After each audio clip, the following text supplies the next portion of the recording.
দুটি জিনিস জীবনে প্রয়োজন এগিয়ে যাওয়ার জন্য, বড় হওয়ার জন্য, নিজের লক্ষ্যে পৌঁছানোর জন্য। সেটা হচ্ছে সেলফ মোটিভেশন আর হচ্ছে সেলফ ডিসিপ্লিন বা সেলফ কন্ট্রোল।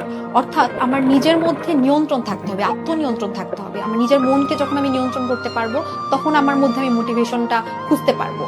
তো দেখা যায় কি যে আমরা একটা জিনিসের জন্য অনেক স্বপ্ন দেখি, বড় বড় একটা জায়গায় যাওয়ার জন্য আমরা অনেক ড্রিম দেখি, কিন্তু সেইটার জন্য যে পরিমাণে পরিশ্রম করা দরকার আমরা হাঁপিয়ে যাই, আমরা নিজের ভিতরে কোনো কন্ট্রোল রাখতে পারি না, ভাবি যে ঠিক আছে আর পারছি না, আর পারবো না।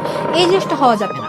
তুমি জাস্ট নিজেকে একটা প্রশ্ন করবে যে তুমি যেই জায়গায় নিজেকে দেখতে চাচ্ছ, তুমি কি তার জন্য এনাফ যে পরিশ্রম সেটা কি তুমি দিচ্ছ, সেটা কি তুমি করছো? এই প্রশ্নটা যখন তুমি নিজেকে করবে, যখন তুমি নিজের মনকে নিয়ন্ত্রণ করতে পারবে, যখন তুমি পড়ার টেবিলে নিজেকে বসাতে পারবে, সেই পরিশ্রমটা, সেই এফোর্টটা দিতে পারবে, তখনই তোমার মধ্যে সেলফ মোটিভেশনটা কাজ করবে। এবং একটা কথা কি জানো যে বিখ্যাত একজন লেখক রয়েছে যিনি নিজে একজন মোটিভেশনাল স্পিকার, ওনার নাম হচ্ছে স্টিফেন আর কভে।